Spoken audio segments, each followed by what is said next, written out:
तुम्हारा बाप बहुत बड़ा डाकू है। डाकू? डाकू। उन्हें चोरी करते शर्म नहीं आती? शर्म आती जब तो मुंह पे कपड़ा बांध के डाका मारता है। अस्सलामुअलैकुम, आलम टीवी में खुश आमदीद।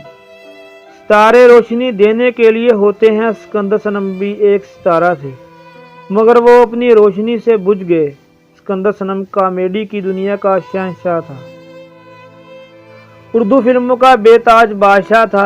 भारत वालों को भी अपना शागिर्द बनाने वाला सिकंदर सनम एक नायाब हीरा था।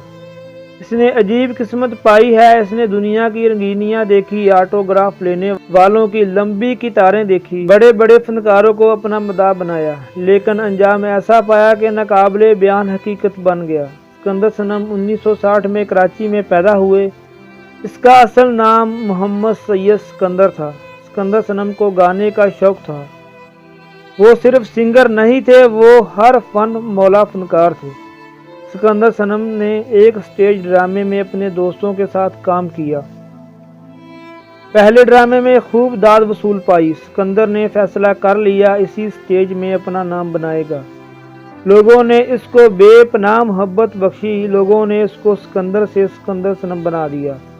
सिकंदर की किस्मत अच्छी थी, इसको अजीम फनकारों के साथ काम करने का मौका मिला। सिकंदर सनम ने उमर शरीफ, मोइन अख्तर के साथ काम किया। इसके काम में और निखार आ गया। सिकंदर सनम को असल शोहरत उस वक्त मिली जब तेरे नाम 2 बनाई। सिकंदर सनम ने बाहर की दुनिया से बहुत कुछ सीखा। सिकंदर सनम एक खजाना था। सिकंदर सनम ने बेशुमार ड्रामों में काम किया।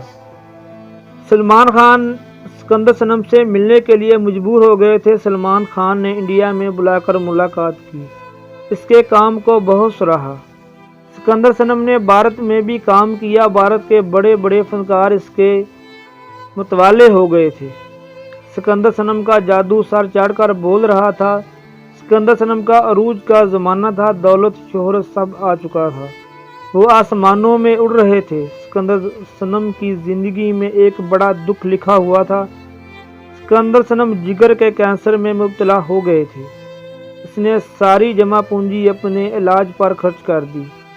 इनकी कमाई गई दौलत अब ख़त्म हो चुकी थी। पाकिस्तान में जिगर का इलाज मुयस्सर नहीं। सिकंदर सनम ने इलाज के लिए हुकूमत से अपील भी की। इस अजीम फनकार को भी इसके हाल पर छोड़ दिया गया। सिकंदर सनम के हाथ से ज़िंदगी निकलती जा रही थी। जब इसको जिगर का मसला हुआ, वो एक था टाइगर फिल्म बनाने की तैयारी में थे, मगर इसका वक्त ख़त्म हो चुका था। लाखों दिलों पर राज करने वाले सिकंदर सनम 5 नवंबर 2012 को जहाने फ़ानी से कूच कर गए। सिकंदर सनम की वफ़ात के बाद लोगों ने इनके बारे में बड़े बयान दिए, इनके फ़न की बहुत तारीफ़ की। जब इसको ज़रूरत थी तब कोई ना आया। सिकंदर सनम ने 15 फिल्में बनाई। सिकंदर सनम ने अपने एक नाम का पूरा हक अदा किया। अल्लाह पाक इसको जन्नत में आला मकाम अता फरमाए। वीडियो अच्छी लगी तो इसको लाइक कर दीजिए। मज़ीद वीडियो के लिए आलम टीवी को सब्सक्राइब कर लीजिए। शुक्रिया।